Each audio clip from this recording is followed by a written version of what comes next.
Hi, everybody, and welcome. My name is Jay Wright. I'm a co-founder and CEO at Campfire, and I am joined today by two very special people, James Cooper and Ryan Wheeler. I think before we get started, we'll maybe give it a second or so, a few seconds for some quick introductions, guys. Although I think for most of the people here, you don't need a whole lot of introduction. But James, would you like to kick it off? Yeah, sure. So I'm James Cooper. I'm the Chief Technologist for Advanced Visualization at Raytheon. And so basically responsible for knowing the use cases, needs, and opportunities across Raytheon, which is an aerospace and defense company, and looking at various solutions internally and externally, trying to connect the various dots. And I'm Ryan Wheeler, Senior Technical Fellow of Advanced Visualization at Collins Aerospace, part of Applied Research and Technology, working with a team figuring out how to improve human-machine teaming and using XR as a major part of what we're doing. And just quick background on me. So I've been in this XR space for 16 years now. Originally building a product and business called Vuforia, developer tools for people building AR applications. And then I spent a few years running that group in XR at PTC, CAD company. So we're going to be talking about spatial collaboration today, and we'll also be talking about an inflection point. I think had I known how many people would say inflection point at this conference in various talks, I might have considered another word, but we're going to talk about it nonetheless. First, maybe just a quick definition on what we mean by spatial collaboration. I think it means a lot of different things in XR. What we're talking about specifically is the ability to share virtual content, mostly digital models of physical things, sometimes called digital twins, but be able to share that very easily for a variety of different use cases. And this is something that we struck out to work on Campfire and be able to focus on spatial collaboration. It's been something that's been very difficult to do in the past. Typically, you'd have to buy a number of different devices, and if you've tried to build these applications, you're familiar with how challenging it can be to build for various types of devices, take 3D content and 3D models and make it all work together. And then you've got a whole nother series of challenges when you want to try and deploy this in your enterprise environment. And we're talking about an inflection point today that I think is the convergence of three different trends, each of which we're going to talk about. One is the changes that we've seen in devices.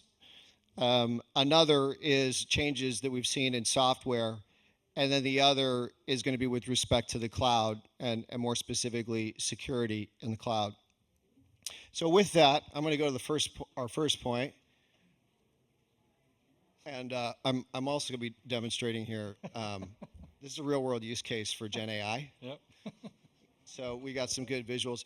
But anyway, the devices over the past decade have evolved tremendously. And for those of you that have been doing this since HoloLens 1, you know exactly what I'm talking about. There have been a lot of features that have been added, a lot of evolution. But one feature in particular I cannot overstate the importance of is pass-through. And really what that has done in overcoming a lot of the objections people have had to VR in the past. It's just been incredible. So I'd love for you guys to share, what do you think the importance of pass-through is? What problem does it solve, and what's this going to mean for devices in your organizations?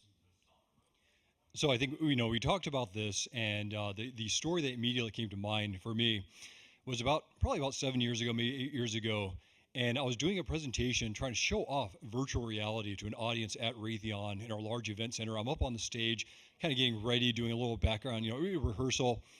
And with one of the old tethered headsets that we had back then, I had marked out the Guardian zone there, and I was kind of walking around the stage, practicing the talk, and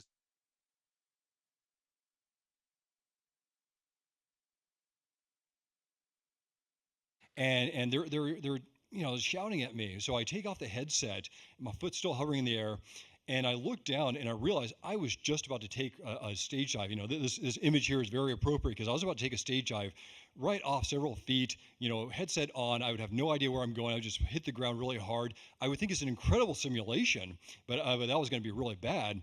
And it turned out that Guardian Zone that I had defined, it had shifted. But the realization is with things like mixed reality and how good it is today, the modern headsets and the improvements that are being made, distortion correction, things like that. that wouldn't have been an issue. I would have been mixed reality mode. I would have seen the real world around me. That would not have happened. And then I further extrapolate this thinking about, well, in our factories and our fields and out there at a customer sites and everywhere, awareness, spatial awareness is critical to safety. It is critical to our customers' mission. And so again, these devices make a huge difference in the ability for our customers and our employees to be able to do their jobs safely, effectively, and they come home after that. Yeah, totally agree. So I think that the devices are finally reaching a point where they live up to expectations. So many times over the past, I've been in this game since 2005. You see a YouTube video, you see marketing videos, and really neat technology, and then you put on the technology, and it's a letdown. It's not anything like what it was going to be. So, in a way, I feel like the XR industry has kind of done itself a disservice in not being able to live up to its own hype. We all know what the Gartner hype cycles are, and in that way, we're kind of our own worst enemy a lot of the times. But if you've experienced some of these most recent generations of headsets, I've used them, and I find myself thinking, okay, I want to find a place for this technology in my life. I don't necessarily know, because spatial computing is still kind of a new thing, but um, when we've been talking about sports applications at this conference, I could totally see myself being able to experience a sporting event sideline, because the quality of the headset is now comparable to the quality of my television, but being spatially present in that event, that would be so much better. And at the same time, you take work examples, and this is a real life example. I was flying, I like to sit on the aisle, and somebody had their laptop open in front of me and just to the other side of the aisle. And you glance, you can't help it. We're human beings, and so it catches our attention, and you glance. And when I glanced, I noticed that it was a PowerPoint slide that somebody had open about a merger and acquisition for their company. That's not something that you should have open on a plane. But this technology could now allow us to be able to work privately in a public setting and still be able to interact with the stewardess or the flight attendant, as the flight attendant comes around with drinks and food and things like that. So it's finally getting to a point where it's comparable to the alternatives, and that's really the key thing, I think, when it comes to hardware. Yeah, and just kind of writing off that real quickly, touch on too. So we've done a lot of demonstrations through our immersive design center that I'm attached to. A lot of people, a lot of adults, engineers, business leaders, but also a lot of things we've done with students. We go to schools and to support STEM events, middle schoolers, elementary schoolers, and we've had the opportunity to run them through earlier generations of devices up until the current generation. And things like mixed reality and hand tracking and the improved UIs with a lot of these tools too. The sense of presence and immersion that they get, they get it so much faster, and they stay in it so much longer. They stay so much more engaged with these newer generations technologies. Yeah, I think as you think about people in your organizations that might have dismissed VR in the past, maybe they've got a headset that's sitting on a shelf, or even people that just aren't even willing to do a demo anymore. They're like, "Oh no, I've done that thing. I can't do it. I get sick or I'm uncomfortable." It's like, I know that was your experience before. It was actually my experience before, but try this. And I'll tell you, even just going from where we were with everything else before Pass 3 to Quest 3, it's a night and day experience. Like, lights go on in a way that did not go on. People are more comfortable in the way that they were not comfortable, and it's really changing everything. I can tell you, someone doing software and solutions for it, it's just been a night and day difference. Maybe moving on to our next point, guys. We're gonna hit on software. There's a lot of challenges in building software for these devices. A lot of challenges in making it really intuitive for users. I think a lot of the technology-focused folks, we like to come up with new and innovative interaction methods and cool things that we think are really, really neat. And then sometimes you put it in front of users, and they're like, "Wow, what the hell do I do here?" And it's just so important to adhere to basic principles of what people already know how to do. So could you maybe talk to what some of those challenges sort of have been in the past, and and the extent to which new software is sort of overcoming those challenges. I guess I'll kick it off, and I'm going to quickly hand it over to my colleague here because he's the UI UX guru. But aerospace and defense, we don't win awards for UX design. If anything, we get angry letters about our UX. So, this is something that's really important and valuable that has long required address that I think we're starting to see, especially people out there in the world, the Campfires, everybody else in the world, really starting to take seriously. And it's a great thing. Yeah, the thing that's difficult about XR, and there's many things that are difficult about XR, but one of the big ones is the intersectionality of hardware and software. And everything, all technologies, practically all technologies have this intersection of hardware and software, but it is magnified orders of magnitude in the XR space. So we can have these really cool devices, but if the software that runs on them is clunky, is kludgy, is confusing, then we might as well not even have the devices. So I think that you asked the question, Jay, about how have we done this in the past. So my team created a virtual prototyping application back in 2010, and it's still alive and well today within Collins Aerospace. And the thing that was the breakthrough for us was moving away from the handheld devices. Back in 2010, the handheld devices for XR for virtual reality were not that great. They were like 1950s, 1960s remote controls, TV remote controls. So we went to an entirely gesture-based interface. And your hand was tracked, and if you wanted to grab a tool, you would reach into the toolbox, and the tool that you touched was the one that would attach to your hand. And then if you wanted to set it down, you would simply touch it to the toolbox again. There was no finger movement or anything like that, but it was a very close analog to what you do in real life. And as a result, we were able to bring new people into the environment, and they were using the environment and proficient with it in a matter of like under a minute. Even people who are self-proclaimed technophobes. And I think that the same thing applies with MR. There are a lot of mental models, to use Don Norman technology, a lot of or terminology, a lot of natural interactions that we all have built in, we have all internalized, that we could bring to bear in augmented reality and mixed reality. So I'll give you a quick example. There was, on day one, there was the example of, hey Meta, tell me more information about this building. Said no one ever. And that's not something that a lot of us would be comfortable saying out loud on a street in front of everybody else. But what Meta's doing there is a very good thing. It's just how do we get to that end? And the way that if we were to think of the world as a web page, there's no buttons in the world, but there's things like hovering on things. If I was to set my sight on that building and dwell with my sight on that building for a couple of seconds, it would be the equivalent of a mouse over. And when I mouse over something that's interactive, a line appears around it. And so that's a signifier to help it be discoverable to me that it's interactive. And as I'm keeping my eye on that for a couple of seconds, information about it pops up. That's a tooltip.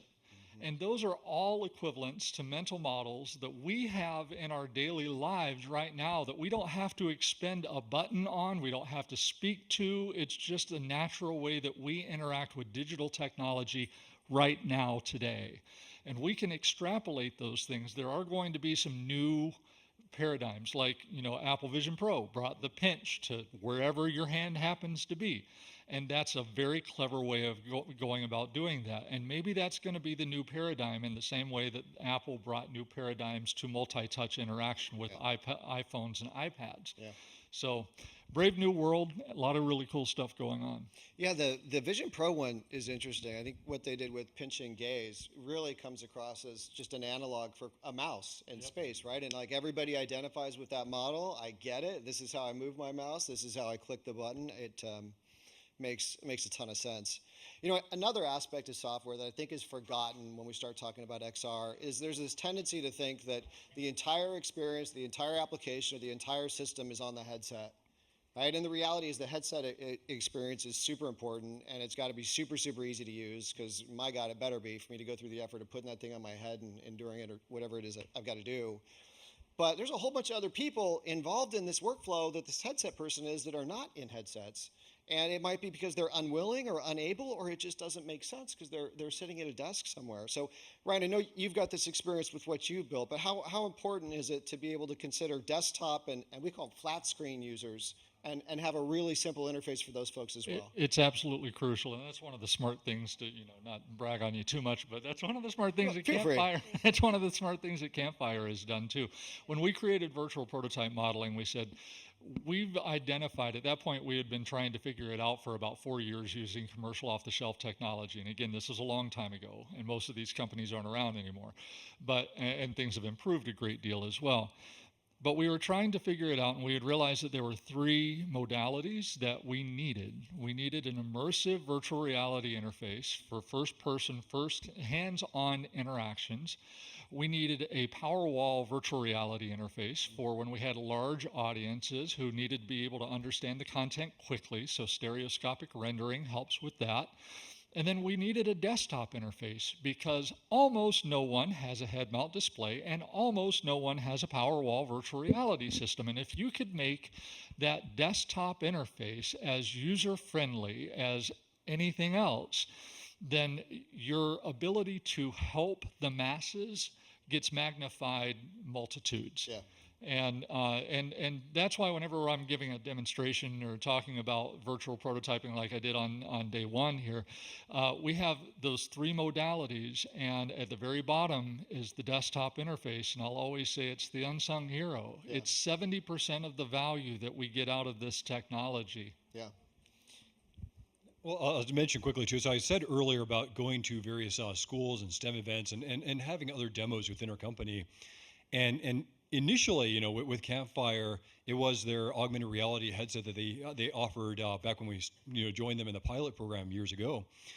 But then afterwards, we started seeing them using an iPad at trade shows or walking or going around on the computer interface, and so we started saying, well, let's try that too. Let's see what value that brings. And to us, it was helpful to be able to have that desktop or the iPad's part of it.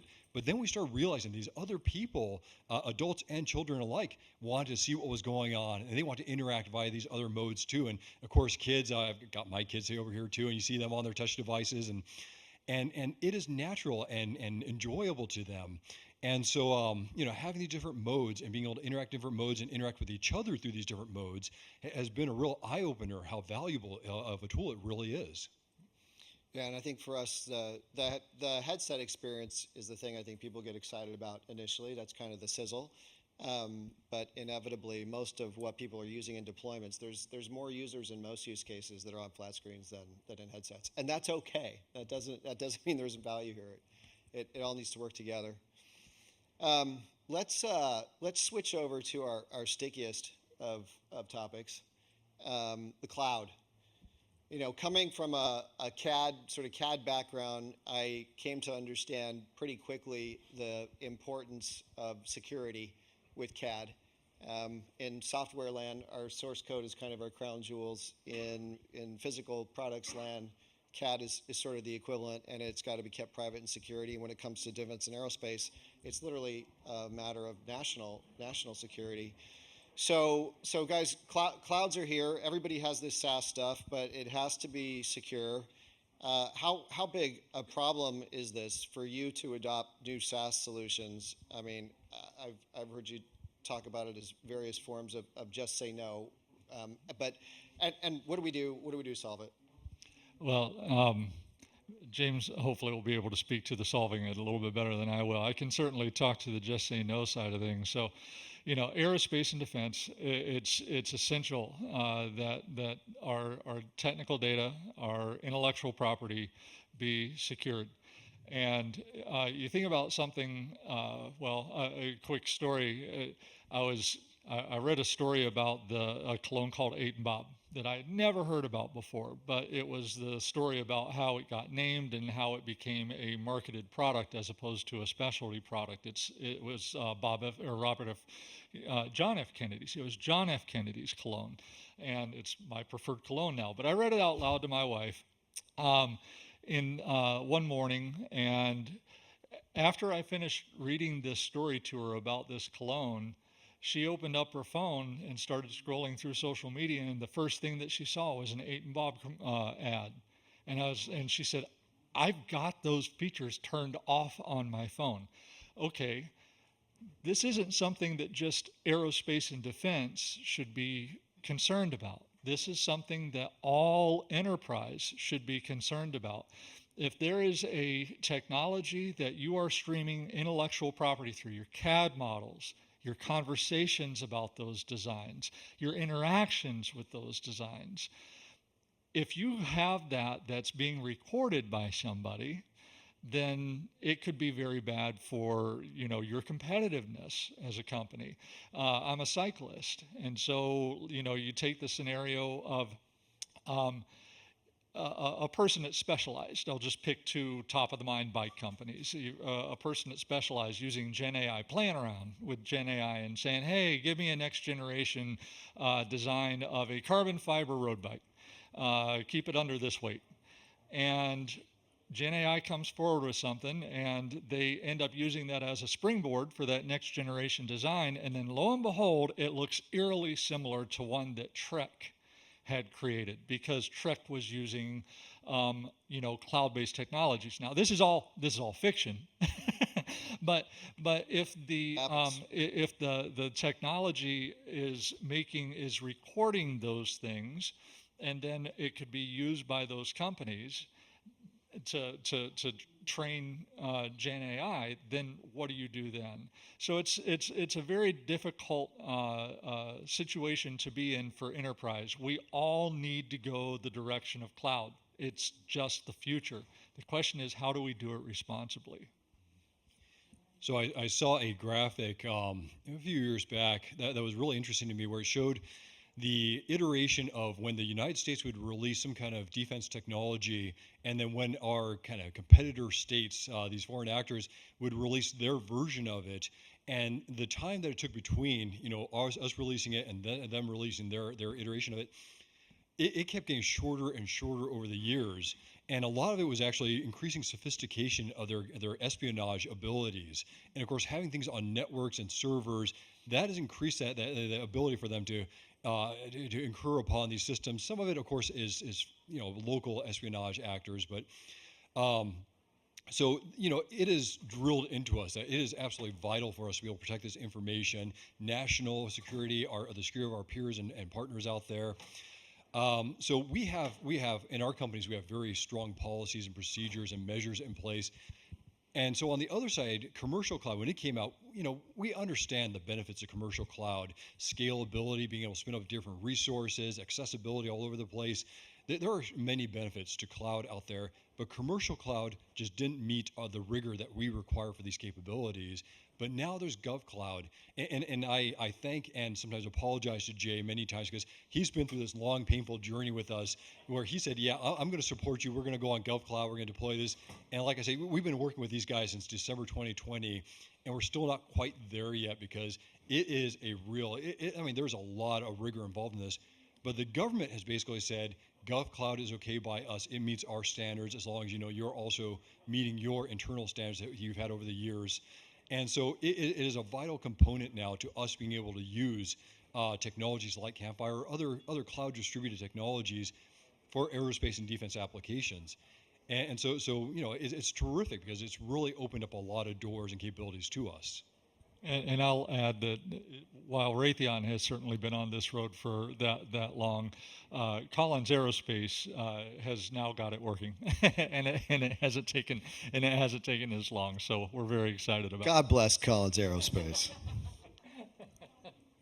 Yeah, it's been great. So I think the GovCloud phenomenon has been huge, and then I think SaaS vendors we're one of them. But at this hybrid cloud kind of architecture, where sensitive data can remain under a customer's own control and a customer's own GovCloud is the answer with SaaS. And so glad to see that we're finally at a point where that can happen, and that you guys are leading the way. I think we got a very short period of time for questions. Can we take one question? If there is one question, will you allow us? It's super quick. How about does anyone have a super quick? Super quick question, anyone? I see super quick right in Or front they of can me. ask after at the back to you. Someone's got one? Go ahead. No, go ahead. Shoot. I just want to know your opinion on the. Oh, hi. I just want to know your opinion about Apple Intelligence and the cloud that they suggest for security, because there's not, not no independent reviews on that much yet, I believe. I mean, I'll take it quick. I think of all the big tech folks, that I feel like we have many reasons to trust Apple, and at least from what I have seen or what was articulated recently, they are going to publish information for a third party to indeed validate the claims that they're making. So I think we can keep them at their word for that, and hopefully every security folks will take a look and we can all trust it. I have to plead ignorance. But mostly, we use Amazon AWS and some Microsoft Azure as well. Google is a bad word at our company. Both Gov. Yeah, both Gov. Yeah, both got cloud. So I have to admit ignorance. I don't know much about the what Apple is doing in that regard. The thing that's needed though is there needs to exist within the companies a core of people who are dedicated to who understand enterprises' concerns and needs within the suppliers. And we've had this with Campfire, and there needs to exist, and I think this is something that's emerging within enterprise, a similar core of people who are dedicated to bringing those technologies in and working with those external companies or people so that you can kind of mesh those two pools of experts and make those connections so that they know what Apple's doing. They know what Meta's doing. They know what Microsoft is doing. They know where their data is going, and they can trust it because they know the right questions to ask. They know the technologies and what the risks are. Thanks so much. Thank you all for attending the session. Thank you so much, James. Thank you, Ryan.